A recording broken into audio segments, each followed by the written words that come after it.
반갑습니다. 오늘은 출애굽기 3장의 말씀으로 함께 또 은혜 받는 시간을 갖도록 하겠습니다. 오늘 출애굽기 3장을 통해서 하나님께서 이 모세를 보내셨는데 이 모세에게 하나님께서 보내신 증거에 대해서 말씀하시는 이 장면이 있는데 우리 세 가지에 대해서 한번 살펴볼 건데 이 하나님이 모세를 보낸 증거가 무엇이냐, 그 다음에 이 산이 오늘날 의미하는 것이 무엇이냐, 그 다음에 또 사흘길쯤 광야가 의미하는 것이 무엇이냐, 또 이 사도들이 가는 곳마다 세웠던 것이 무엇인가에 대해서 이 세 가지에 대해서 우리가 함께 나누실 때에 함께 은혜 받는 시간 되시길 예수님을 축복합니다. 오늘 본문 말씀은 3장 12절의 말씀입니다. 출애굽기 3장 12절의 말씀인데 앞에 우리 자막이 나오니 PPT가 나오니 함께 한 목소리로 읽도록 하겠습니다. 시작. 하나님이 이르시되 내가 반드시 너와 함께 있으리라.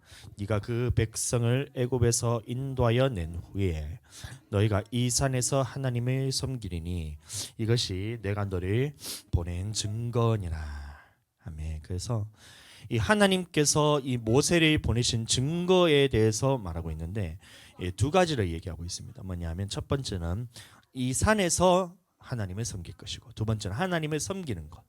어디서 섬기게 할 것이냐면 이 산에서 하나님을 섬긴다, 이렇게 말하고 있는데요.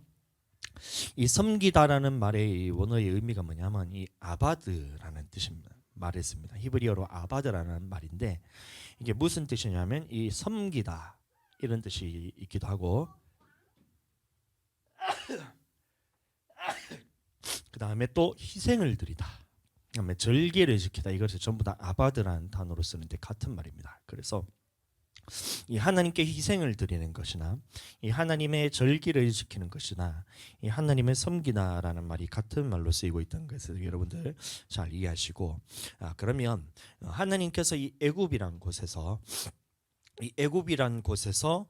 건지시는 이 목적이 무엇이냐면 이 산에서 하나님을 섬기게 하기 위해서 애굽에서 건져냈다는 말이에요. 예?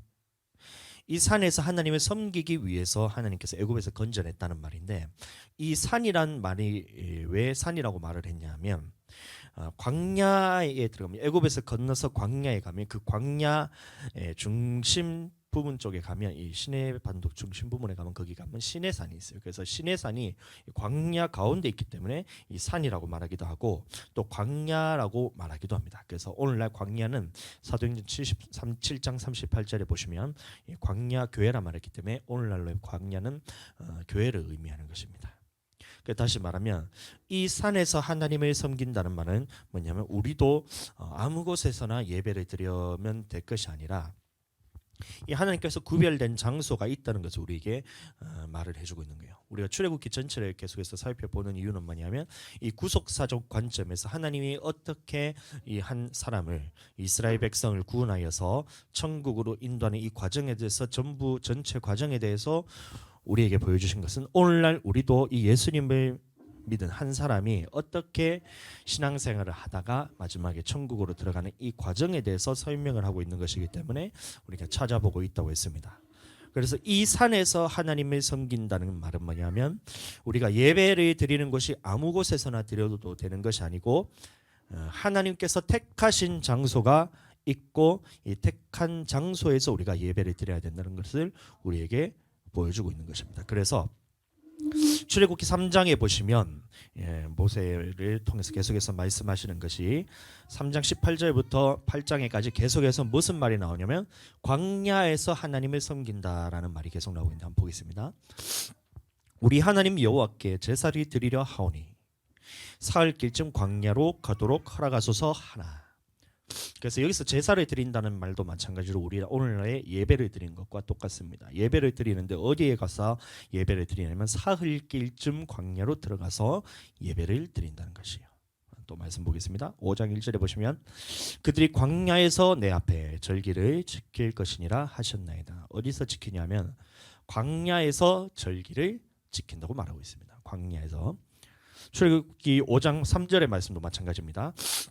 우리가 광야로 사흘길쯤 가서 우리 하나님 여호와께 제사를 드리려 하오니 가도록 허락하소서. 사흘길쯤 광야. 여기도 보면 광야로 사흘길쯤 가서 하나님께 제사를 드리려 한다는 말씀이 나오고 7장 16절도 마찬가지입니다. 내 백성을 보내라. 그러면 그들이 광야에서 나를 섬길 것이니라 하였으나 광야에서 섬긴다는 말씀을 하고 있고 8장 27절 말씀도 마찬가지고 우리가 사흘길쯤 광야로 들어가서 우리 하나님 여호와께 제사를 드리되 여기서도 보시면 사흘길쯤 광야로 들어가서 이렇게 말하고 있습니다. 그러면 광야로 들어가기는 들어가는데 왜 여기서 사흘길쯤 광야라 이렇게 말씀하셨냐면 사흘길이라는 말은 뭐냐면 이 완전히 애굽에서 단절된 곳, 떨어진 곳에 들어가서 신앙생활을 해야 된다는 것을 우리에게 말하고 있던 거예요. 오늘날로 말하면 이 세상과 완전히 구별된 곳에서 교회의 깊숙한 곳까지 들어와서 신앙생활을 해야 됨을 우리에게 말씀해주고 있는 것입니다. 사흘길쯤 광야란 말이 세상과 완전히 단절된 곳, 완전히 구별된 곳에서 하나님께서 택하신 장소를 구별하셔서 그곳에서 예배를 드리라는 것을 우리에게 보여주고 있는데 왜 하나님께서는 세상과 이 구별된 이런 곳에서 예배를 드리게 하셨냐 하면 두 가지 이유가 있습니다. 첫 번째는 출애굽기 5장 3절의 말씀을 보시면 우리가 광야로 사흘쯤 가서 우리 하나님 여호와께 제사를 드리려 하오니 가도록 허락하소서. 여호와께서 전염병이나 칼로 우리를 치실까 두려워하나이다. 그렇게 해서 첫 번째 이유는 뭐냐면 하나님께서 이 믿는 자들을 선택하시는데 이 믿는 자들을 예수님을 믿어야 할 사람이 예수님을 믿지 않고 또 교회로 나와서 신앙생활을 해야 될 사람이 교회에 나와서 신앙생활을 하지 않게 되면 하나님께서 이 재앙을 만나게 하신다는 거예요. 질병이나 아니면 이런 물질적인 어려움이나 세상에서 살면서 고난을 받게 하시는데 이 고난을 받게 하시는 이유가 무엇이냐면 이 재앙을 통해서 너희는 멸망을 받지 말고 다시 하나님께로 의지하고 하나님께로 돌이켜서 구원을 받게 하기 위해서 이 믿는 자들을 하나님께서 재앙을 내리신다는 거예요. 믿기로 작정된 자들은 세상에서 살면서 떵떵거리면서 사는 것이 아니라 이스라엘 백성이 40년 동안 부르짖었던 그것처럼 400년 종살이를 하는 동안 이 하나님께서 보셨을 때 그 풍요롭게 하셨고 번성하게 하셨고 생육하게 하셨는데 그것으로 끝난 것이 아니라 하나님께서 고난을 주셨어요. 애굽을 통해서 고난을 주셨는데 그 이유는 무엇이냐면 이 하나님의 믿는 백성들이 영원히 세상에서 사는 것을 원치 않으시고 반드시 하나님 나라로 인도하시기 위해서 믿는 자들을 구별시켜서 건져내기 위해서 하나님께서 고난해 주신다는 거예요. 그래서 사흘길쯤 광야로 들어가서 하나님께 제사, 다시 말하면 예배 드리지 않는다면 이 세상에서 완전히 단절된 곳에서 우리가 예배를 드리지 않는다면 하나님께서 재앙을 통해서 이 세상 가운데서 고난을 받게 하십니다. 그렇기 때문에 우리는 반드시 사흘길쯤 광야, 다시 말하면 교회 깊숙한 곳까지 우리가 들어와서 신앙생활을 해야 되는 거예요. 우리가 주로 이제 예수님을 믿다 보면 단계가 있어요. 제가 이제 처음에 신앙생활 했을 때 저는 이제 저희 아버지가 목사님, 저희 할아버지가 목사님이시고 저희 아버지는 교회를 핍박하는 핍박자입니다. 그런 가정 가운데서 제가 예수님을 이제 20살이 되어서 제가 믿게 되었는데 첫 번째로 제가 들었던 말이 뭐냐면 교회에 너무 깊이 빠지지 마라 이런 얘기를 제가 많이 들었어요. 근데 성경에 보니까 교회에 깊이 빠지지 말라는 말씀은 제가 찾아볼 수가 없거든요. 근데 사람들이 보면 이 교회에 대한 잘못된 선입견을 통해서 이 교회에 깊이 빠지게 되면 세상 사람들이 사람 삶에 있어서는 다 내팽개쳐버리고 교회에 들어가서 생활하는 것처럼 그렇게 착각해서 교회에 너무 깊이 빠지지 마라 이렇게 얘기를 하는 것을 제가 들었거든요.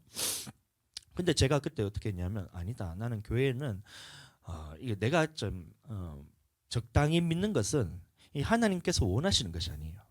여러분들, 우리가 한 발은 세상에 두고 한 발은 교회에 두고 이렇게 생활하면 살아가는 이 삶에서는 전혀 이게 부딪힘이 없고 뭔가 잘 되는 것 같지만 실질적으로 보면 뭐냐면 하나님 앞에서 이 세상 권세에 다 빼앗기고 있는 거예요. 그러니까 회식 자리에 가서도 술 한 잔씩 하고 예배 드려야 될 시간에 예배 드리지 않고 직장 생활 때문에 교회를 등한시하고 평일에도 교회에 나가서 봉사하고 이런 것들 다 우리가 해야 되는데 이것에 대해서는 뒤로 밀어놓고 주일날 주일 예배만 딱 드리고 그러면서 자기는 신앙생활을 굉장히 잘하는 것처럼 그렇게 하고 있는데 그것은 하나님이 원하시는 것이 아니에요. 세상과 완전히 단절된, 다시 말하면 구별된 교회를 들어와서 깊숙이 들어와서 신앙생활하는 것이 이 하나님의 명령이었다는 겁니다. 그래서 제가 이제 교회 갔을 때 저는 수요일에도 이제 가서 예배를 드리고, 금요일에도 예배를 드리고, 토요일에도 청년부 이제 찬양단 봉사하는 거 다 하고, 주일에는 온전히 있고, 그다음에 어떻게 되면 틈만 나면 교회 가서 하는 사는 거예요, 사는 거. 직장 생활을 할 때도 보면 제가 이제 보통 이제 7시에 예배가 시작하고 8시, 금요일 같은 경우는 9시에 시작하고 평일 수요일 같은 경우는 7시에 시작하니까 어떻게 하냐면 저는 이 5시 되면 모든 일을 올 스톱이에요. 뒤에 뭐 일이 남아 있기나 말았기나 나는 교회 가서 예배 드려야 되는 것이 먼저이기 때문에 그냥 올 스톱하고 그냥 사장님한테 저는 가보겠습니다 하고 가고, 옆 사람들은 저를 굉장히 욕을 많이 했겠죠. 근데 그럼에도 불구하고 왜 그렇게 교회 생활에 제가 매진했냐면 이 사흘 길쯤 광야로 들어가서 완전히 깊숙한 곳에 들어가서 이 하나님께 제사를 드리고 예배를 드리는 것이 구별되기 위해서 저는 그렇게 믿음의 결단을 했던 거예요. 처음에 직장 구할 때 제가 왜냐하면 그 선포하고 들어갔거든요. 저는 수요일에도 제가 가서 예배를 드려야 되고, 금요일도 예배 드려야 되고, 토요일 그건 내가 하나님 앞에 내가 섬기기로 내가 봉사해야 된다니까 가야 되고, 주일은 나를 부를 생각 꿈에도 꾸지 마라 이러면서 제가 이제 직장을 구할 때 그렇게 얘기를 했거든요. 근데 그 처음에 직장을 하는 이제 이사님이 저한테 얘기했던 게 그래 그렇게 해라 했기 때문에 제가 할 수 있었던 거예요. 그러니까 5시 땡 하면 남이 일이 남아 있기나 말기나 뒤에 보통 이제 그 제가 개 사료 이런 것들, 개 용품을 파는 것들을 거기 창고를 제가 관리하는 그거를 했었는데 6시, 7시 돼야 이제 차가 와서 그 탑차가 와가지고 물건을 내려야 된다는 거예요. 그 양이 얼마나 되냐면 5톤 차에 개 사료로 이렇게 쌓아가지고 진짜 파레트가 있거든요. 여기 보면 거의 개포대기가 한 200개 정도 들어가는 그 파레트가 한 대여섯 개가 들어와요. 그럼 그거를 5명이서 날라야 되려고 하면 이거를 얼마나 힘든지 몰라요. 그래서 그 전에 오는 건 제가 열심히 날라주는데 이 5시 이후로 제가 교회를 가게 되면 제가 교회가 굉장히 먼 곳에 다녔기 때문에 1시간 반이라는 거리를 제가 가야 돼요. 그러니까 일을 씻고 이제 교회 예배 준비해서 가려면 적어도 5시 된 출발해야 되는 거예요. 5시 땡 하면 저는 일이 남아있기나 말기나 저는 우선순위에 예배 줬기 때문에 딱 출발하면 사람들은 욕하지만 나중에는 보니까 이 사람들이 저를 인정하기 시작하더라고요. 깊숙한 곳에 세상과 벗하지 않고 세상에서 구별된 사람으로서 나는 믿는 자로서 그렇게 제 믿음을 지키려고 많이 결단했고 노력했던 것을 제가 돌아보면 그렇게 살았던 것을 제가 돌아보는데, 사람들이 어떻게 생각하냐면 이 교회에 너무 깊숙이 빠지면 다시 예를 들어서 사회생활할 때 조금 술도 마실 줄 알아야 되고, 그다음에 예배 때문에 이제 뭔가 빠진다 하면 뭔가 일이 있잖아요. 예배 시간에 뭔가 일이 있어요. 자꾸 생겨요.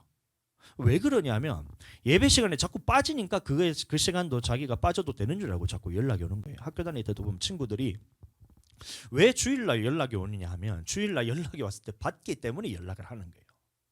저는 한 번도 제가 주일날 연락을 받아본 적이 없어요. 그러니까 친구들이 주일날 연락이 안 와요.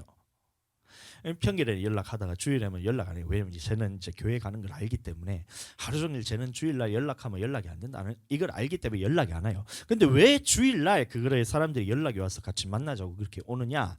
자기가 주일날 거룩하게 구별 안 했기 때문에 그런 거예요. 여러분들 잘 생각해 보셔야 돼요. 왜 세상 사람들이 자꾸 예배 시간에 자꾸 나를 불러내고 왜 이 교회 일과 자꾸 세상 일이 자꾸 겹치게 되느냐? 세상의 일과 하나님의 일이 자꾸 왜 겹치게 되냐면 이 둘 중에 하나를 포기하면 괜찮은데 둘 다 계속 갖고 있으려 하기 때문에 이 하나님의 일을 할 때마다 세상적인 일들이 계속해서 부딪히게 되는 거예요. 그래서 깊숙한 곳에 오면 더 이상 사람들이 나한테 그렇게 연락이 안 온다니까요. 그러니까 일을 할 때도 저는 사장님한테, 이사님한테 저는 5시 땡 하면 무조건 가야 됩니다. 그래서 갔다 오고, 그다음에 하루는 또 필리핀 선교하러 갔었을 때 이게 그 전 이 개사료 하는 그 팔기 전에 제가 일을 했는 것이 뭐냐면 슈퍼마켓에 납품을 하고 영업을 하는 제가 일을 했었는데 이게 한 주에 일이 밀리면 이게 한 달치가 밀려버려요. 매일 가서 이제 사람들한테 이제 물건을 납품해주고 돈 받아오고 일을 해야 되잖아요. 근데 한 주가 밀리게 되면 이 한 달 동안의 일이 밀려버려요. 그러니까 이 빠질 수가 없는 거예요. 그런데 필리핀 건축을 하러 가는데 2주를 빼야 된다고 이제 얘기를 하더라고요, 교회에서. 그때도 제가 어떻게 했냐면 당당하게 이사님한테 가서 제가 이사님, 제가 이 필리핀 선교에 대해서 교회에서 지금 말씀하셔서 제가 가야 될 것 같은데 지금 가지 않으면 제가 평생을 놓고 후회할 것 같아요. 근데 평생을 놓고 후회하는데 제가 이사님 허락 없으면 제가 갈 수 없으니까 허락을 받으러 왔다. 그렇게 하니까 진짜 막 앞에 대놓고 심한 요구 못 하겠고 어떻게 하면서 이제 이사님이 고민을 하더라고요. 도대체가 정신이 있는 거냐 없느냐부터 시작해서 일을 지게 빠지게 되면 2주 동안 빠지게 되면 그걸 어떻게 할 거냐 이러면서. 그래서 제가 이사님한테 허락을 받으러 온 거라고. 만약에 제가 잘린다면 잘릴 각오로 왔다. 대신에 일에 갔다 와서는 정말 열심히 하고 그다음에 지금 이거 만약에 이제 이사님이 허락을 안 해주셔서 내가 못 가게 되는 상황이면 제가 이사님을 평생을 놓고 제가 이사님에 대해서 이번에서 안타까운 부분에서 내가 원망을 할 것 같다 이런 식으로 제가 협박을 했죠. 그랬더니 이사님이 막 고민하면 일단 나가라 그러더라고. 다음날 아침에 갔더니만 이사님이 어떻게 하냐면 돈 봉투에다가 50만 원을 딱 챙겨주면서 그래 농수야 잘 갔다 오라면서 네가 그렇게까지 얘기해서 내가 이거에 대해서 더 이상 막지 못할 것 같아서 일단 잘 갔다 오라면서 50만 원 하면서 이거는 갔다 오면서 차비하고 그다음에 그 부분에서 이제 왔다 오는 경비를 써라면서 주시더라고요. 그래서 그 금액이 딱 보니까 이 하나님 앞에서 참 감사했던 것이 뭐냐면 이 필리핀 선교할 때 이 건축하는 헌금들이 모여야 되는데 제가 적금 들었는 거 깼는 거랑 그 돈을 딱 엎어서 하나님한테 드리니까 그 건축 헌금이 딱 채워지더라고요. 야, 얼마나 하나님 앞에 이게 진짜 이것은 그러면 사람이 계획한 것이 아니란 거잖아요. 그 탁탁탁 맞아 떨어져서 하나님의 계획이 딱 이루어지는 그 순간, 야, 하나님이 살아계신다는 걸 제가 얼마나 많이 경험했는지 몰라요. 그런 것처럼 그 마찬가지로 세상의 일에 대해서 제가 등한시하고 일을 해서 우리가 물론 돈을 벌어야 되잖아요. 남자에게 뱀이 위협해가지고 선악과를 따먹는 바람에 종신토록 수고하여야 땅에 먹을 것을 먹을 수 있다 했으니까 종신토록 수고해야지 일해서 우리가 생활비도 이렇게 벌어야 되는 것이 맞지만 그것 때문에 하나님의 일을 등한시한 적은 저는 한 번도 없었어요. 왜냐하면 사흘길쯤 광야, 다시 말하면 깊숙한 곳에 들어서 항상 교회의 우선순위를 두고 살았지 이 세상 일에 대해서 제가 한 번도 타협해 본 적이 없어요. 어디까지 제가 버렸냐면 우리 가족들이 이제 생신잔치, 외할머니, 저희 살아계신 외할머니 생신잔치 때 서울에서 외삼촌이 나와서 같이 식사를 해야 된대요. 근데 그게 언제냐면 생일 당일도 아니고 이 주일날 점심에 식사를 해야 된다는 거예요. 야, 그 말은 뭐냐면 예배 가지 마라 이 얘기였거든요. 제가 어떻게 했어요? 안 된다. 예배 드려야 된다. 나는 예배 드려서 못 간다. 외할머니 생신 있으면 제가 미리 축하드리고 그 당일날 가족 모임에서는 제가 못 가겠습니다. 죄송합니다. 하고 딱 했더니 온갖 욕을 얼마나 제가 다 먹을 줄 모르겠어요. 제가 살면서 밥보다 욕을 더 많이 먹었던 것 같아요. 그 시간에. 예? 제정신이냐면서 가족들이 다 모이는데 니는 뭔데 빠지냐부터 시작해가지고 막 그러더라고요. 그러거나 말거나 예배를 드려야지 내가 하나님 앞에서 성경 말씀에 거룩하게 지켜야 되잖아요. 안식일을 거룩하게 지켜라. 그러니까 예수님의 안식인 주인이신 예수님이 부활하신 그날을 우리가 주일로서 거룩하게 지키기 위해서 제가 예배에 대해서 제가 등한시해 본 적이 없어요. 그러니까 갔다 와서 얼마나 제가 욕을 먼저 그럼에도 불구하고 세상과 버타지 않고 저는 하나님의 말씀을 듣기 위해서 제가 그 예배에 참석했던 거예요. 또 어떤 일이 있었냐? 이 사촌 누나가 있거든요. 제가 사촌 누나가 있는데 이 그 큰어머니죠. 저한테는 큰어머니는 이 권사님이세요. 권사님인데 이 결혼하는 날 축하한다고 가족들한테 술을 돌리는 거예요. 그럼 그때 제가 전도사였거든요. 제가 전도사인 걸 알면서 권사님이 저한테 이거를 지금 기쁜 날이니까 술 한잔 마셔야 된다면서 이렇게 하는데 옆에서 뭐라 하냐면 그래 니처럼 그런 식으로 신앙생활 하면 안 된다면서 봐라 너희 큰어머니를 봐라 저렇게 사람들한테도 이렇게 비위도 잘 맞춰주고 사람을 먼저 이렇게 대하면서 술도 한 잔씩 하면서 분위기를 깨지 말고 니처럼 그렇게 고지식하게 신앙생활을 하면 안 된다면서 저한테 술을 탁 권하는데 제가 어떻게 했어요? 그것을 마셨을까요? 아니요. 일단 죄송합니다. 저는 하나님의 말씀을 듣고 제가 예수님을 믿기 전에는 제가 술을 엄청 많이 마셨거든요. 막 9병씩 막 진짜 말통처럼 제가 마셔댔어요. 근데 예수님을 믿고 난 다음에 제가 2번의 제가 시험이 있었는데 하나님께서 저를 성령의 강권적인 역사로 이 술을 쳐다보는 순간 제가 꾸중물로 보이면서 똥냄새가 나더라고요.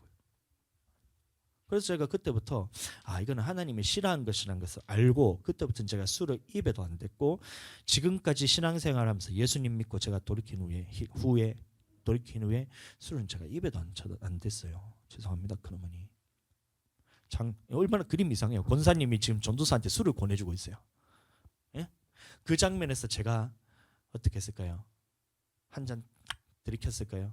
그 많은 가족들이 다 저를 쳐다보이는 그 상황에서 저희 어머니와 아버지는 어쩔 줄 몰라 하면서 야, 내 자식 잘못 키웠는 거 아니냐 이런 식으로 이 분위기가 자꾸 그런 분위기인 거예요.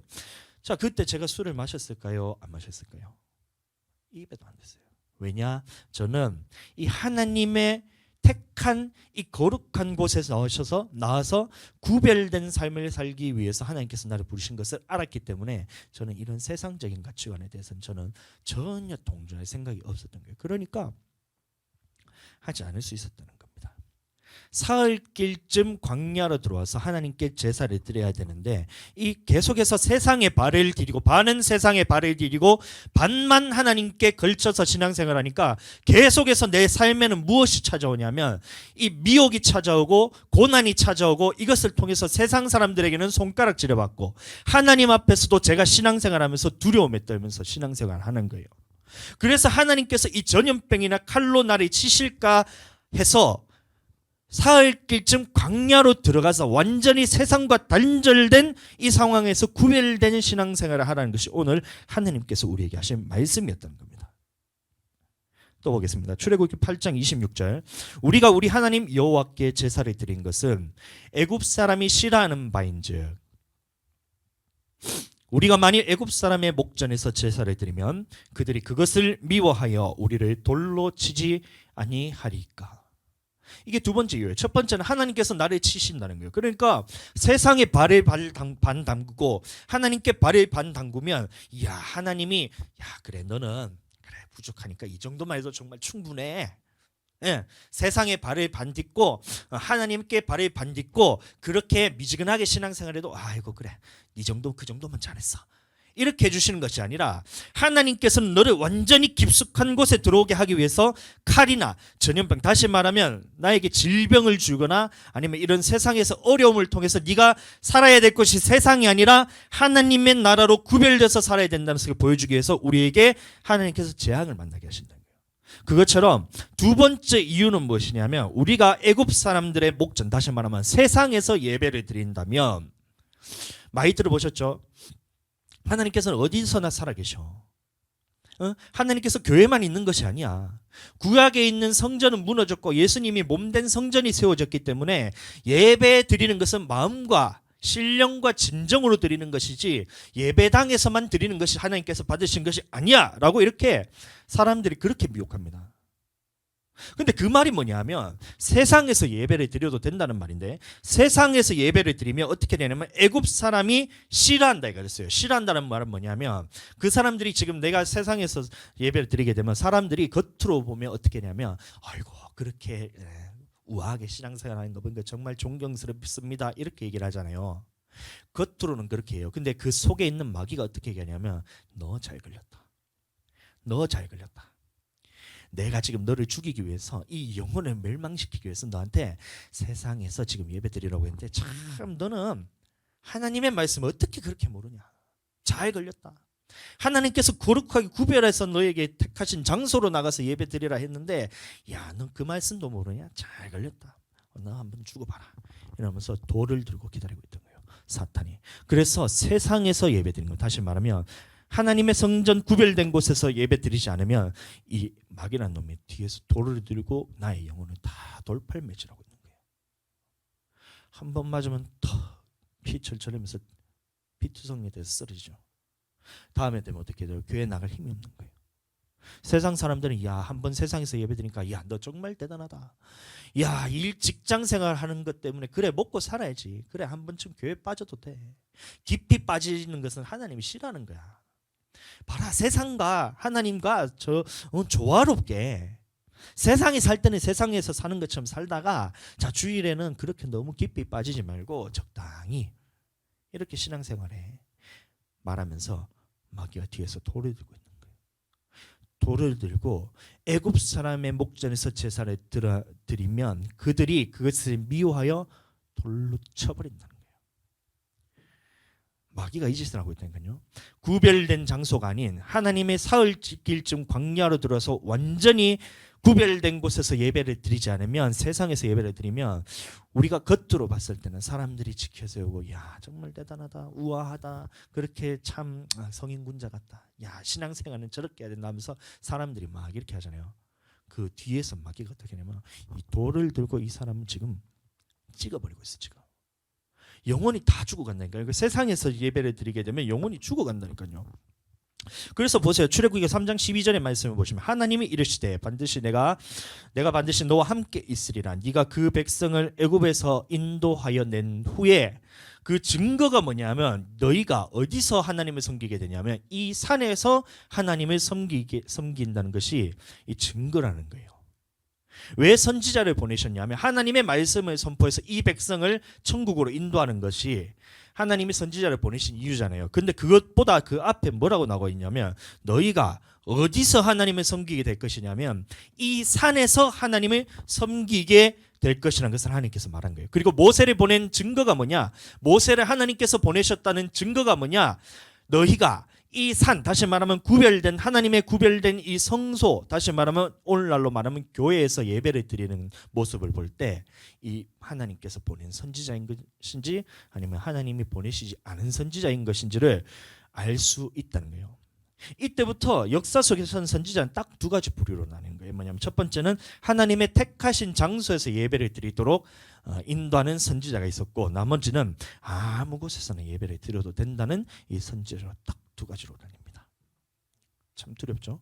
그리고 하나님께서 보내신 선지자는 뭐냐면 하나님의 택하신 장소, 예배 처소에서 구별드려서 예배를 드리겠고, 그렇지 않은 선지자들은 아무 곳에서나 예배를 드리게 해서 멸망받는 사건들이 계속해서 성경에 기록되고 있는 거예요.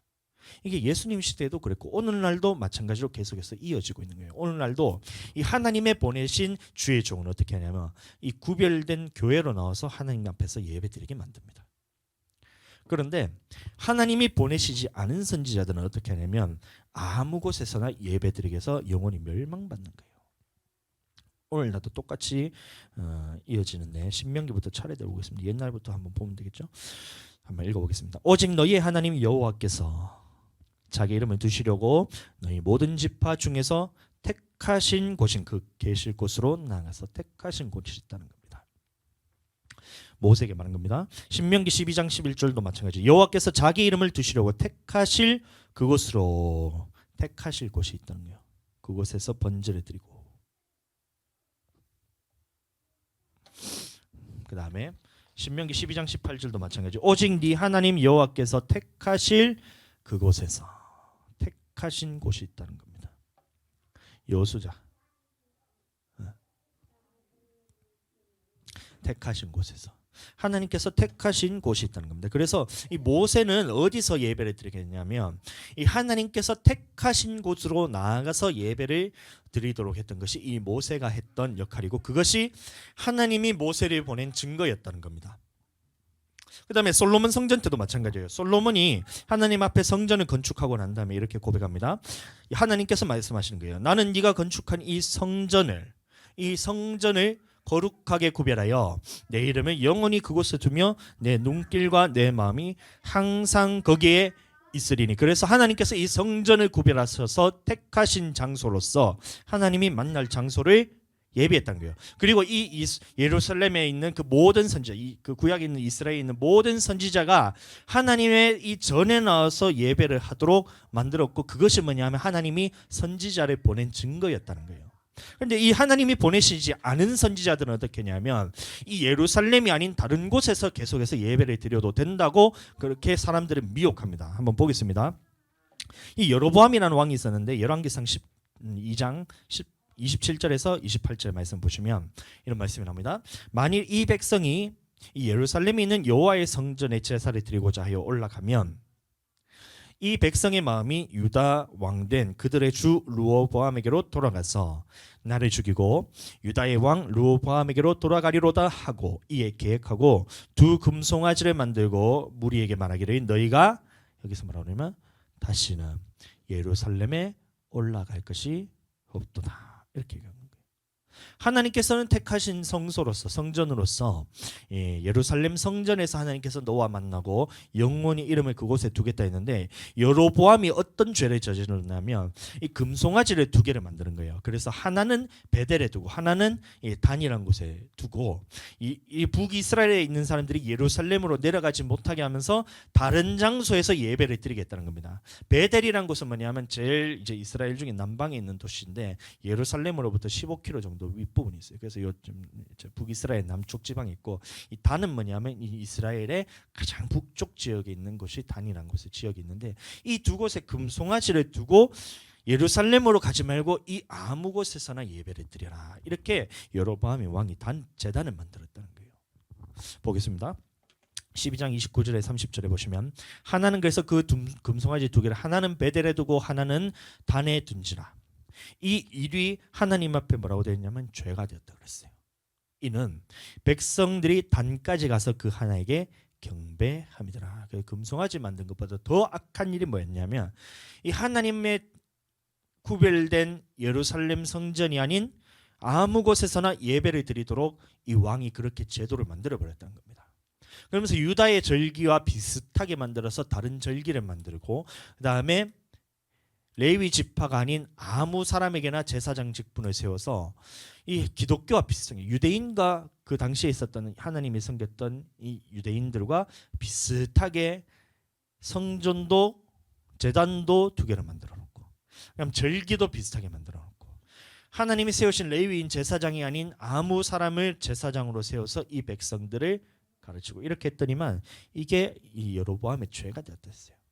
그래서 열왕기상 이제 보면 열왕기하 열왕기상 쭉 보고 역대상하 쭉 보면 뭐라 나오냐면 왕들의 죄가 뭐냐면 여로보암의 길을 따라 이런 말이 나오고 있어요. 그게 뭐냐면 제단을 하나님의 명령하신 제단이 아닌 다른 제단을 만들었고 하나님의 절기가 아닌 다른 절기를 세웠고 하나님이 세우신 제사장이 아닌 다른 제사장을 세워서 이 백성들의 마음을 뺏었던 것을 보고 여로보암의 죄라고 말하고 있는 거예요. 그래서 오늘날도 마찬가지입니다. 하나님께서 택하신 성전이 아닌 다른 곳에서 예배를 드리게 된다면 이 하나님께서 싫어하신다는 거예요. 이게 하나님 앞에 죄라는 거예요. 이 죄 때문에 여로보암이 4대 만에 멸망을 받아버립니다. 그래서 하나님을 경외하고 섬기는 자들에게는 천대까지 은혜를 베풀거니와 하나님을 경외하지 않고 말씀에 대해서 불순종하는 자들에게는 뭐냐면 3, 4대 만에 멸망시켜버리는 거예요. 3, 4대까지 저주를 내린다고 했는데 그래서 사람들이 봐라. 야, 하나님의 복은 1000대까지 이어지고 야, 하나님의 저주는 3, 4대 만에 끝나니까 야, 하나님의 사랑이 얼마나 크냐 이렇게 얘기하는데 그것이 아니고 이 4대 만에 이 가정 이제 멸망을 받아버린다니까요. 이름조차 불리지 않을 만큼 하나님의 진노가 얼마나 크면 3, 4대 만에 그 가족의 모든 가문이 끊어질 만큼 하나님의 진노가 강하게 내려서 4대 만에 끊어질 만큼 그 저주가 맹렬하다는 뜻이잖아요. 그런데 야, 하나님이 1000대까지 은혜를 베푸시고 저주는 4대 만에 끝나니까 야, 우리 4대만 버티면 그 하나님께서 다시 은혜 베풀어 주실 거야. 그게 아니고 4대 만에 네 가족이 멸망받는다 이 말입니다. 그래서 여로보암이 이 죄 때문에 가문이 이제 멸망을 받게 됩니다. 무슨 죄 때문에요? 하나님의 택하신 장소가 아닌 구별된 장소가 아닌 다른 장소에서 예배를 드렸기 때문에 이 여로보암이 멸망을 받았다는 거예요. 그럼 오늘날도 우리도 마찬가지입니다. 많은 사람들이 이제 코로나 시대를 지나오면서 예배에 대해서 처소, 다시 말하면 교회가 꼭 교회 가서 예배 드려야 되냐, 우리가 인터넷으로 보고 우리가 아무 곳에서나 두세 사람이 모이기만 하면 그곳에 하나님이 함께 계신다고 하지 않았느냐 이러면서 자꾸 자기 마음대로 이제 말씀을 해석하는데 그 뭐라고 나와 있냐면 두세 사람이 내 이름으로 모인 곳에는 나가 너와 함께 있는다 그랬어요. 내 이름이 모인 곳이 어디냐면 성전입니다. 성전. 그래서 오늘날 교회에 모였을 때는 한 사람이든 두 사람이든 세 사람이든 그곳에 모였을 때는 하나님께서 함께 하신다 이 말이지, 아무 곳에서나 하나님이 함께 하신다는 말씀이 아니에요. 여러분들 이해하시기 바랍니다. 두세 사람이 내 이름으로 모인 곳이라 말씀했잖아요. 그럼 내 이름이 모인 곳이 어딨냐 찾아보면 이 하나님이 세우신 성전에 영원토록 내 이름을 둔다 했기 때문에 성전에 모이라는 겁니다. 이해하시게 되길 예수님 축복합니다. 그래서 이 여로보암이 단과 베델에 금송아지를 두면서 예배의 처소를 다르게 해서 멸망을 받았는데, 이 성전이 언제 다시 건축되냐면 에스라 시대에 이제 성전을 다시 건축하게 되는 거예요. 그의 백성된 자는 다 유다 예루살렘으로 올라가서 이스라엘 하나님의 여호와의 성전을 건축하라. 그는 예루살렘에 계신 하나님이시라. 그래서 하나님께서 어디 계시냐면 예루살렘이라고 말하지만 예루살렘 성전에 하나님께서 거하시겠다는 그 약속을 지키신다는 말입니다. 에스라 6장 3절도 마찬가지입니다. 예루살렘에 있는 하나님의 성전에 대하여 이르노니, 이 성전에서 무엇을 하냐면 제사 드리는 처소를 건축하되, 예배 드리는 처소를 하나님께서 구별하셨다는 이 말씀을 말하고 있는 거예요. 그래서 구약에 있는 모든 선지자, 모세를 시작으로 해서 모든 선지자가 하나님께서 보내신 증거는 뭐냐면, 이 이스라엘 백성들을 하나님의 구별된 성전으로 오게 만드는 것을 보면, 이 선지자를 하나님께서 보낸 선지자가 맞다는 것을 우리가 그 증거로 할 수 있다는 거예요. 근데 자꾸 성전을 떠나게 만들고 교회에 못 나오게 만들고 계속해서 세상에서 어디서나 하나님께서는 예배를 받으신다면서 세상에서 예배를 드리고 이렇게 하는 사람들은 이 하나님이 보내신 선지자가 아니라는 얘기입니다. 이해하고 그렇게 하나님 앞에서 깨닫게 되기를 축복합니다. 자, 이게 구약에서만 끝났냐? 그것이 아니라 신약에서도 마찬가지예요. 이 성도들이 사도들이 가는 곳곳마다 무엇을 했냐면 교회를 세웠어요. 한번 보겠습니다. 사도행전 2장 46절의 말씀을 보시면 이 예루살렘 성전에서 오순절날 마가다락방에 성령이 임했어요. 그때 이 성령이 임하자 이 예루살렘 교회에 나타났던 표적이 뭐냐면, 날마다 마음을 같이하여 성전에 모이기를 힘쓰고, 이렇게 나오고 있던 겁니다. 집에서 떡을 떼며 기쁨과 순전한 마음으로 음식을 먹고, 예루살렘 교회에서 하나님의 성령이 임하자 가장 먼저 나타났던 변화가 뭐냐면, 이 사람들이 날마다 마음을 같이하여 성전에 모이기를 힘썼다고 말하고 있습니다. 이게 예루살렘 교회가 되었던 거예요. 여러분들, 마가다락방을 통해서 그렇게 오순절날 성령이 임한 사건을 기점으로 교회가 탄생했던 겁니다. 그래서 이곳에서 예루살렘 교회가 생겼고, 안디옥 교회도 마찬가지입니다. 이게 사도행전 11장 25절 26절인데, 바나바가 사울을 만나러 갔는데 만나서 만났다는 거예요. 이 둘이 교회에 1년간 모여 있어 큰 무리를 가르쳤고, 제자들이 안디옥에서 비로소 그리스도인이라 일컬음을 받게 되었더라. 어디 모였다 했어요? 둘이 1년간 교회에 모였다 했습니다. 그래서 이 교회 모인 교회가 안디옥 교회가 되는 거예요. 안디옥 교회가 되었고, 예루살렘에서 모였을 때는 예루살렘 교회가 세워졌고, 이 안디옥에서 모였을 때는 안디옥 교회가 세워졌습니다. 사도행전 16장 14, 15절의 말씀도 보시면, 두아디에라의 시에 있는 자색 옷감 장사라서 하나님을 섬기는 루디아라 하는 한 여자가 말을 듣고 있을 때에 주께서 그 마음을 열어 바울의 말을 따르게 하신지라. 그와 그 집이 다 침례를 받고 우리에게 청하여 이르되, 만일 나를 주 믿는 자로 알거든, 뭐라고 나와 있어요? 내 집에 들어와 유하라 하고 강권하여 머물게 하니라. 그래서 이 두아디라에 있는 루디아라 하는 이 자색 옷감 장수인 루디아가 이 바나바와 바울을 만난 거예요. 그래서 뭐라고 얘기했냐면, 내 집에 들어와서 유하라, 이렇게 해서 사도 바울을 집에 머물게 합니다. 그래서 이 머물게 해서 사람들이 그래서 봐라, 이 집에서 예배를 드렸지 않느냐 이렇게 얘기하는데, 그게 아니고 이 집을 하나님의 성전으로 내어준 거예요. 하나님의 교회로서 내어줘서 이 루디아의 집이 어떻게 되냐면 빌립보 교회가 됩니다. 이해가 되시죠? 그러니까 사도들이 가는 곳마다 이 성전이 있으면 성전에서 머물면서 하나님의 말씀을 선포하면서 그곳을 교회로 삼았고, 갔는데 성전이 없는 곳이 있었어요. 사람들이 배척을 하다 보니까 갈 곳이 없는 곳은 어떻게 되냐면 가정집을 한 군데를 하나님 앞에서 처소로 삼아서 그 집을 교회로 삼았다는 겁니다. 그래서 이 루디아라는 사람의 집에서 빌립보 교회가 탄생하는 거예요. 다시 말하면 구별된 장소를 하나님께서 예비하셨다는 겁니다.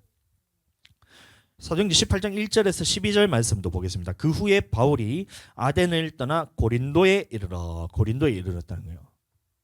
거기서 또 무엇을 했냐면 1년 6개월 동안 머물면서 그들 가운데서 하나님의 말씀을 가르치느라. 그래서 고린도에 사도 바울이 갔을 때 그곳에서 1년 6개월 동안 머물면서 거기서 고린도 교회가 세워집니다.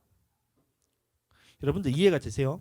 가는 곳곳마다 사도 바울이든 아니면 사도들이 갔을 때에 가장 먼저 무엇을 했냐면 교회를 세우는 일을 했다는 겁니다. 다시 말하면 구별된 예배의 처소를 세우는 일을 가장 먼저 했다는 거예요. 또 보겠습니다. 사도행전 19장 9절에서 10절 보시면 두란노 서원에서 날마다 강론하니라. 이 사도 바울이 간 거예요. 2해 동안 이같이 하니 아시아에 사는 자나 유대인이나 헬라인이나 다 주의 말씀을 듣더라. 그래서 이 두란노 서원에서 무엇이 생겼냐면 에베소 교회가 생겨요. 두란노 서원에서 그래서 아무 곳에서나 예배 드린 것이 아니라 이 두란노 서원을 하나님께 구별하여서 교회로 세우고 그것을 택하신 구별된 장소로서 예배 처소로 삼았다는 겁니다. 그래서 두란노 서원에서 날마다 모여서 떡을 떼고 예루살렘에 있었던 것처럼 날마다 이 두란노 서원에 모여서 하나님 앞에 예배 드리는 생활을 했다는 거예요. 그래서 에베소 교회가 세워졌다는 겁니다. 아멘. 구별된 장소가 있었다는 거예요. 사도행전 20장 16에서 30절에 보시면 드디어 사도 바울이 로마에 들어갑니다. 로마는 이 당시에는 땅끝이라 생각하면서 이 로마에 들어갔는데 이 바울에게는 자기를 지킨 한 군인과 함께 따로 있게 하면서 그다음에 바울이 그 자택에 감금이 되는 거예요. 바울이 온 이태를 자기 셋집에 머물면서, 이태라는 말은 뭐냐면 2해, 2해라는 말입니다. 2년 동안 자기 셋집에 머물면서 자기에게 오는 사람들 다 영접하고. 그래서 사도 바울이 이 로마에 갔을 때에 이 가택 감금이 되어요.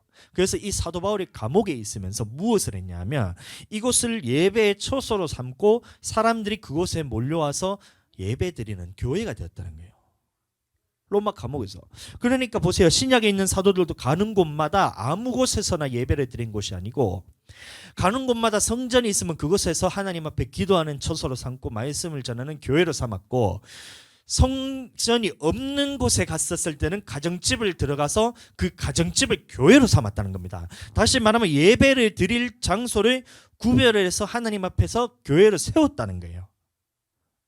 그러니까 보세요. 신약에서도 사도 바울이나 그 다른 모든 사도들도 마찬가지고 구약에서 모세 때부터 하나님께서 선지자를 보내신 증거는 이것이라 말하면서 무엇을 말하고 있냐면 너희가 이 산에서 예배를 드린다는 거예요. 하나님께 구별된 장소에서 예배 드리게 하는 이 모습을 보면 그 사람이 하나님이 보내신 선지자라는 증거란 겁니다.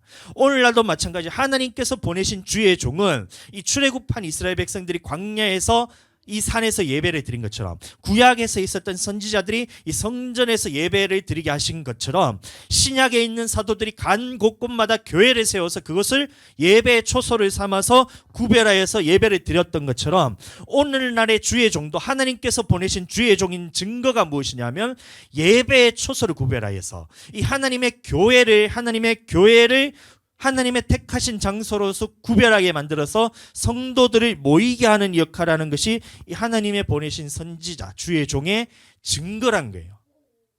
아멘.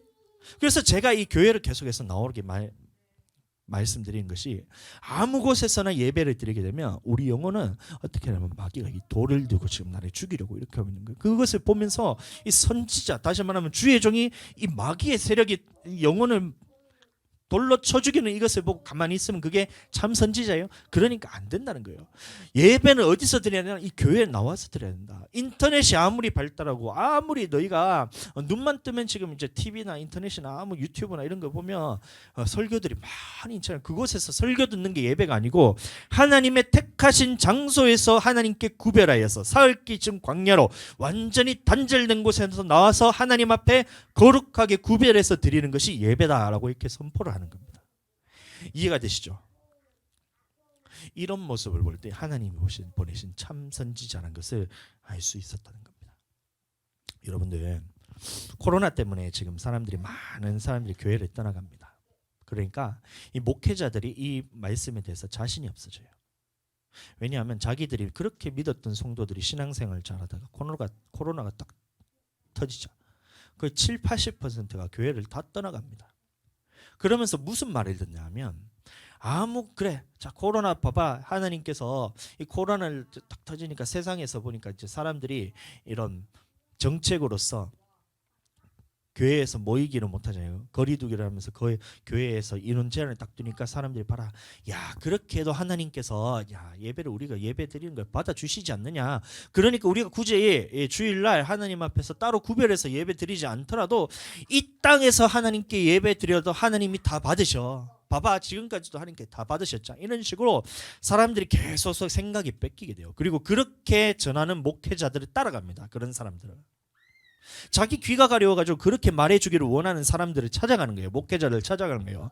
하나님의 말씀에는 거룩하게 구별된 처소에서 하나님께서 거룩하게 택하신 장소에서 예배를 드려야 하는데 그것이 아니고 아무 곳에서나 예배 드려도 된다면서 이런 식으로 막 사람들이 얘기하는 거예요.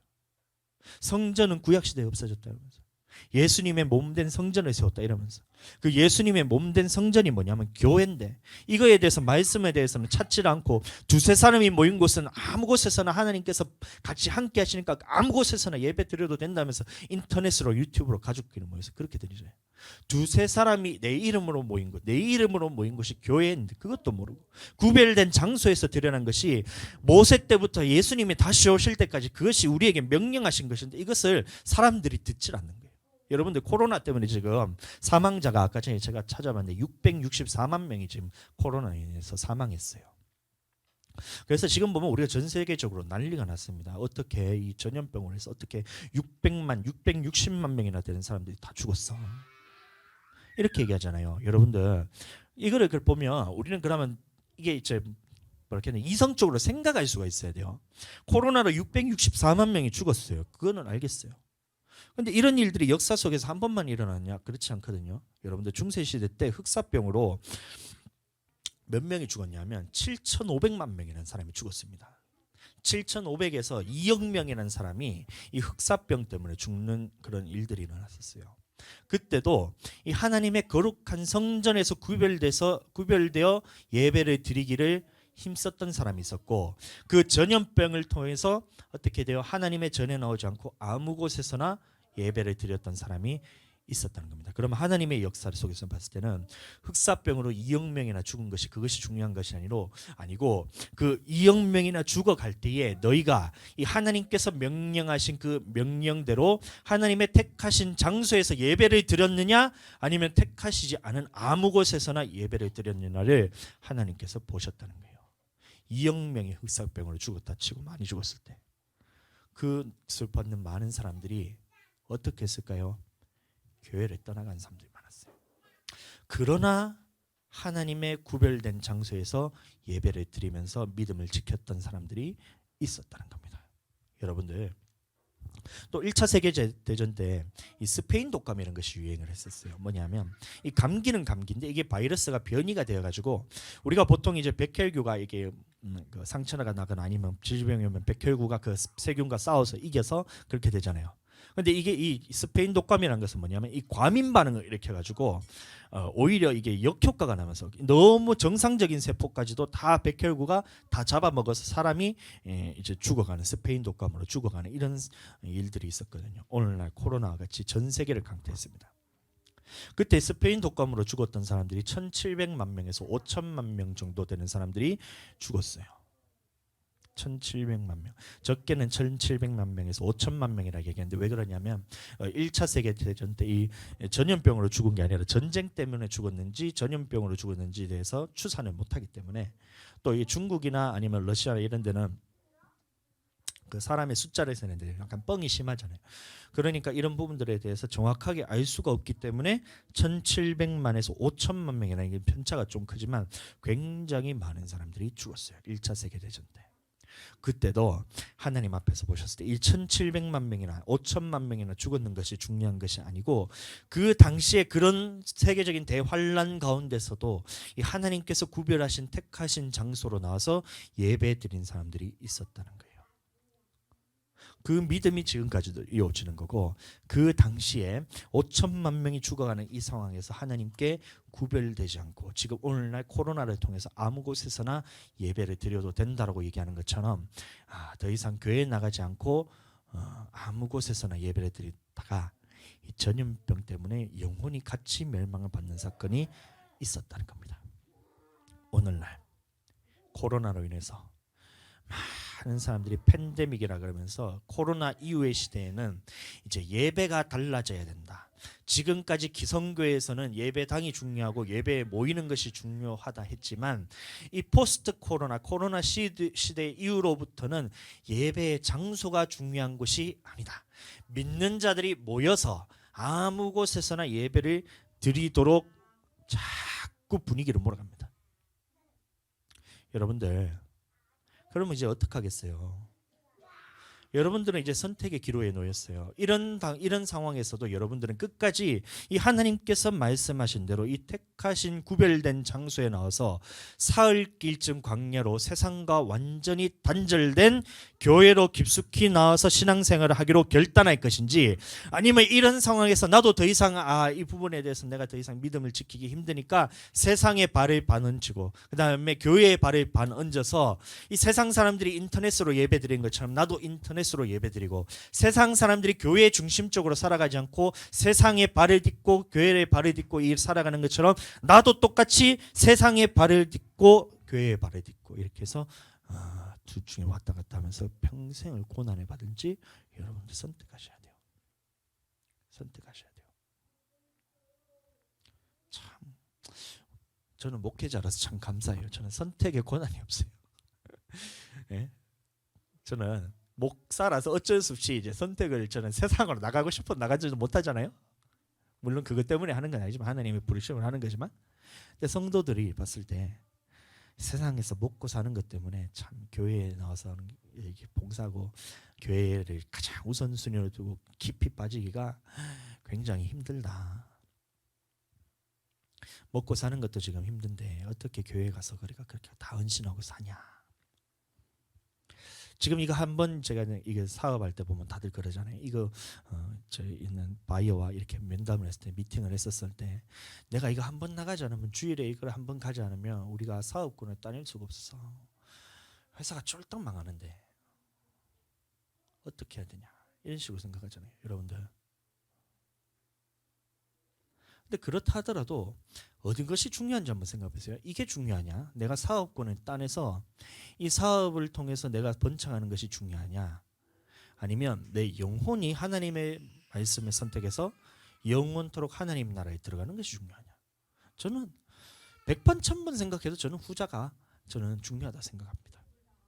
뭐냐면 그게 이제 하나님 앞에서 신앙생활하는 것이고 사흘길쯤 광야로 들어오는 것입니다. 여러분들 사흘길쯤 광야. 아멘. 자 보겠습니다.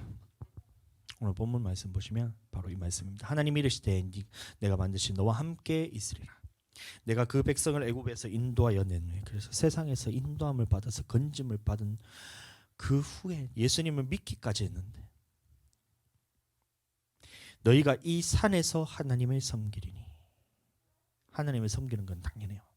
선지자가 하는 역할이 그거지만 오늘 좀 중점적으로 봤던 말은 뭐냐면 어디서 하나님을 섬기게 만들었냐면 이 산에서 하나님을 섬기게 만들었다 했습니다. 이 산이 뭐냐면 광야라고 말하기도 하고 사도행전 7장 38절에 보시면 광야 교회라고 나오고 있습니다. 다시 말하면 거룩하게 구별한 이 하나님께서 이름을 둘 성전 교회에서 예배를 드리게 하는 것이 바로 이것이 내가 너를 보낸 증거라고 했어요. 여러분들 참 선지자를 따라가기를 예수님으로 축복합니다. 여러분들 어느 교회든 다니는지 제가 그것에 대해서는 제가 뭐라 이래라 저래라 가타부타할 말은 아니지만 하나님의 예배의 처소에 대해서 구별되지 않은 교회는 그것은 여러분들 영원히 멸망받을 수밖에 없어요. 계속해서 죽어갈 수밖에 없어요. 사흘 길쯤 광야로 들어가서 예배 드리라 했는데 하나님이 애굽에서 예배를 드리게 된다면 애굽 사람들이 싫어하는 바연즉 돌을 들어 치지 아니하겠나이까. 돌을 들어서 영적인 의미로 보면 마귀는 잘 됐다. 하나님의 말씀은 네가 참 그것을 잘 붙들려가 있었으면 내가 너를 미혹 못하겠는데 잘 됐다. 너가 이 하나님의 말씀을 모르니까 탁 들고 돌을 들고 준비하고 있는 거예요. 광야에 들어가지 않고 세상에서 예배 드리기만을 기다리고 있는 거예요. 세상에서 예배 드리는 순간 돌로 그냥 사정없이 영혼을 갈기갈기 찢어놓는 거예요. 두드려 맞는 거예요. 온 몸에 멍이 들려. 돌에 한 방만 맞아도 진짜 죽을 것 같은데. 안 그래요? 미미 성도님이 저 다리 계단이 굴러가지고 다리만 삐어가지고 인대가 지금 찢어져가지고 진짜 참 속이 너무 상한데, 응? 그것만 해도 지금 오르락내리락 게 걷기가 얼마나 힘들어요. 근데 세상에서 예배 드리게 되면 이 마귀 사단이 돌 들어서 지금 영혼을 그렇게 매질하고 돌팔 매질하고 있는 거예요. 앞에 대놓고 영혼이 죽어가고 있다니까요. 근데 그거를 세상에서 맞으면서도 자기는 몰라요. 하나님이 보셨을 때는 이게 지금 영혼이 돌에 맞아서 죽어가고 있는데 세상에서 예배 드리는 사람들이 돌에 맞으면서도 자기는 참 신앙생활 잘하는 것처럼 흐뭇하게 이렇게 돌아보면서 사람들이 지켜 세워주니까 그게 진짜 지켜 세워주는 건 줄 알고 영혼의 목소리를 듣지 못하니까 지켜 세워주는 것이 아니라 지금 너를 약 올리면서 네 영혼을 멸망시키려 하고 있는데 그 음성이 안 들리는 거예요. 돌을 들고 치고 있는데 그것을 누가 하냐 하면 이 선지자들이 하고 있다는 거예요. 주의 종이 그러고 있다는 거예요. 얼마나 답답할 노릇이에요.